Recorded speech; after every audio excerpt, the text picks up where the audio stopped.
Puro pamilya lang. Yan din ang banat ng Malacanang sa debate challenge ni Manong Chavit. Dagdag ni Yusek Claire Castro, ang paglaban sa korupsyon ay hindi dinadaan sa debate, kundi sa pag-aksyon para mapanagot ang dapat managot. At yan daw ang ginagawa ng Pangulo ngayon.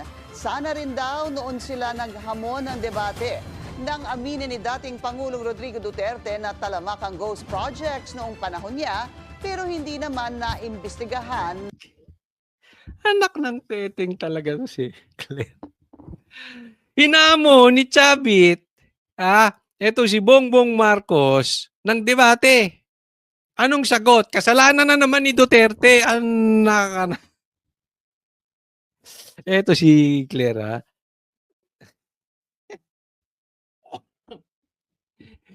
Halatang halata. Di ba? Nakarinig na kayong magsalita ang abogado? They make sense, di ba? Hindi parang troll.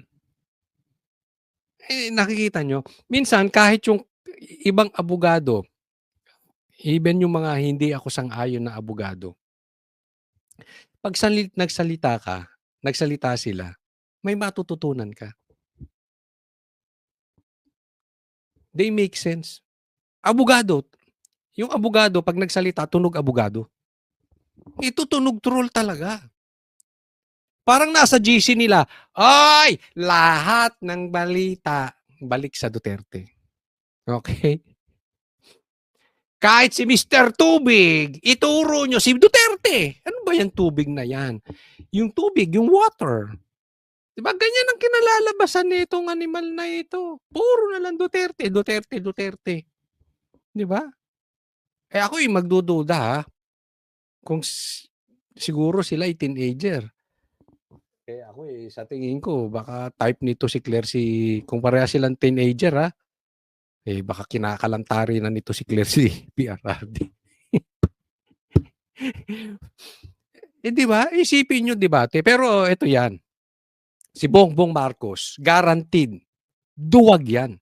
Duwag sa debate yan. Bobo Hindi po tayo naninirang tao. Totoo to sinasabi ko, bobo si Bongbong Marcos. Bakit? Sunog ang utak.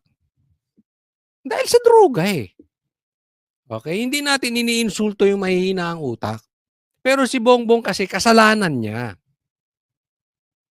Durog ang utak Sunog ang utak niyan si Bongbong Marcos. Kaya nga hindi nga makapag-create ng sentence yan ng binabasa Hindi makapag-create yan ng sentence na may sense na hindi binabasa. Uutal-utal. Sunog ang utak Kaya nga nabalita itong Venezuelan president si Maduro. Oo. Maraming nagsasabi bakit naman ginawa ng US yun. Pero sa katunayan, ako hindi ko man alam itong totoong nangyari. Hindi naman tayo aral dito. Pero marami akong napapanood na talagang mas gusto ng Venezuela yung nangyari. At kinuha yung kanilang presidente. Bakit konektado sa drugs? Trump, Amerika, kailan mo kami tutulungan sa mga adik na opisyal ng gobyernong ito? Diba? Sabi nila marami bakit daw inano yung soberanya ng Valenzuela. Ikinabuti ng taong bayan Isipin mo, dinaya. Nangyayari ba sa Pilipinas yan? Dinaya ang eleksyon. Yung presidente connected sa droga. Total, may EDCA rito, Trump. Ba't hindi ka naman gumalaw-galaw? Kuhanin mo na. Bago pa kuhanin ni Lord. Etong mga adik na opisyal. Kasi bakit ka naman kasi mag-uupi opisyal na mahilig ka sa droga? Hindi ko rin naman maintindihan itong mga animal na to. Diba? Pero debate, malabo yan. Kasalanan to. Alam nyo kung sino may kasalanan? Kaya ayaw lumaban ng debate. Kasalanan ni Cayetano yan Pinahiya. Nilaspag. Niyurakan sa debate. Tinapak-tapakan si Bongbong Marcos. Last niyang debate yun, ayaw na. Hindi na siya pinayagang magdebate. Siguro, pag pumayag ng debate, ito si Bongbong Marcos, magsisuicide si Lisa at saka si Boying. Hindi na nila malalaman kung paano ipagtatanggol si Bongbong Marcos. Kaya over there, dead body, hindi matutuloy ang debate na yan. Malabo yan. Kaya anong style? Sisi sa Duterte. Ni Mrs. Tubig. ni Mrs. Tubig. Si Claire Castro. O, next topic po tayo. Ito po, tingnan natin. Tingnan nyo to. Ito yung sinasabi natin patungkol sa 40 days. Kasi sabi, number 40 in the Bible means completion and a start of new beginning. Totoo yan. Kasi 1986, 60 years old si Marcos Sr. Tapos after 40 years, 60 years old na rin ito si, tama ba 60? Hindi ko mabasa eh. Babasahin ko.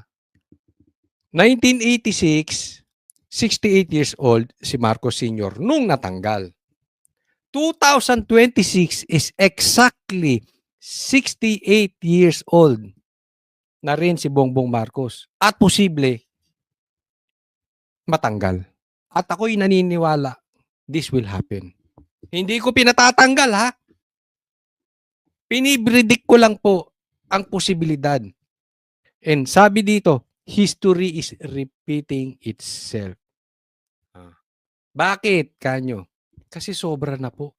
Hindi ko alam kung paano pa matatagal. Kung hindi dahil sa mga pare, kung hindi dahil sa mga pinklawan na walang paninindigan, bagsak na po si Bongbong Marcos. Na posibleng ikatanggal niya. Hindi ko pinapatanggal, posibleng ikatanggal niya. Kaya ako'y naniniwala ito'y mangyayari. Pero saan pa ba pupunta? Doon na rin eh. Bakit? Hindi na maiwasan. Yung baho nito, nangangaliwasaw na. Parang nanunuot na yung baho. Diba?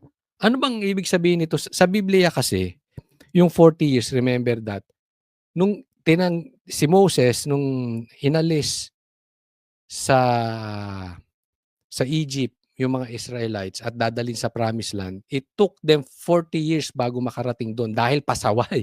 Pasaway itong mga Israelites bago nakarating sa Promised Land. At 40 years, 40 days, nung pinako ang Panginoon at siya'y nabuhay muli, bago siya umakyat sa langit, 40 days. And also, nung nag-fasting, ang Panginoong Jesus natin, na remember that, nag-fasting siya 40 days. Tinukso siya ng dyablo. So marami pong ganyan sa Biblia. Even nung umakyat si Moses sa Mount Sinai para katagpuin ang Panginoon, 40 days din. Okay? So very meaningful po ito sa Bible. Hindi natin alam kung ito may kaugnayan dito. Pero baka ibigay sa atin ng Panginoon ang bagong simula. Di ba? So speaking of yung aking bagong binuksan na topic sa aking Facebook, yung fasting. Tayo po yung nagfa-fasting. Susubukan natin mag-fasting 48 hours a week. Hindi lang po yan for spiritual, ito po good for the health. Yan, kasi po malaking bagay na yung sugar natin, yung ating sa katawan, may tulong po yung fasting. But anyway, nabanggit ko lang ulit, no? So, yan po ang connection yan. Malay natin. Di ba? May bagong panimula ang mga Pilipino. Sana naman. Ito'y akin lang. Maubos na yung mga adik na politiko. Dahil yan na nagpapahirap sa bayang Pilipinas. Next po. Ito meron pong imbitasyon si Chavit Singson. One time, big time rally versus corruption isinusulong ni Chavit Singson. Sana, hopefully, itong February na to. Malay natin, di ba? Last na rin ni Bongbong Marcos 'tong February 25 ba 'yun? Itong EDSA 1. Malay natin, we really don't know. Is 68 years old na siya, after 40 years, yung anak naman na natanggal. Alam nyo, dapat sa katunayan ako'y naniniwala, nung nagsalita si Jaime, kung tinuloy lang ang rally, nagkaroon ng 3rd day, 4th day, 5th day, tapos na yung problema natin sa mga adik. Kaya lang sa hindi natin inaasahang pagkakataon na hinto yung rally, which I respect dahil siguro yun ang pinahintulutan ng ating Panginoon. Malay mo, baka ngayon. Ngayong February 25 or di ko alam kung kailan man ito pinaplano ni Chavit Singson na rally, pero suportahan po natin. Kami ang boses ng masa, hindi natatakot. Katotohanan lang, di kami nalulunod. Walang bahid ng sismis, lahat ay totoo. Kahit sino ka pa, pag mali ka babanatan ka. Walang pinipili kulay, wala kaming kinikilingan. Basta para sa bayan, kami lalaban. Pag tama palakpakan, pag mali banatan, di matitinag, di matatakot. Para sa bayan, tuloy ang sigaw. Sa harap ng kamera, walang halong takot. Mga baluktot, lahat kayo'y tutumba. Ang hustisya at totoo, yun lang ang mahalaga. Kahit sinong harang, di kami matitinag. Walang pinipiling kulay, wala kaming kinikilingan. Basta para sa bayan, kami lalaban. Pag tama palakpakan, pag mali banatan, di matitinag, di matatakot. Para sa bayan, tuloy ang sigaw. Kung nasa tama ka, ikaw ay aming kasama. Pero pag mali ka, handa ka na bang mabasag? Banateros kami, walang inuunan. Dahil bayan muna, bago ang sarili.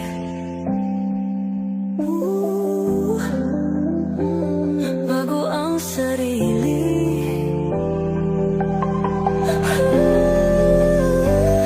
Pag tama palakpakan, pag mali banatan, banateros ang sigaw. Katotohanan ang laban.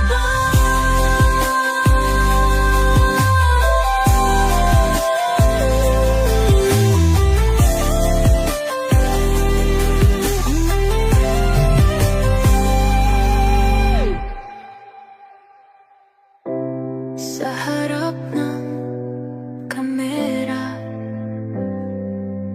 walang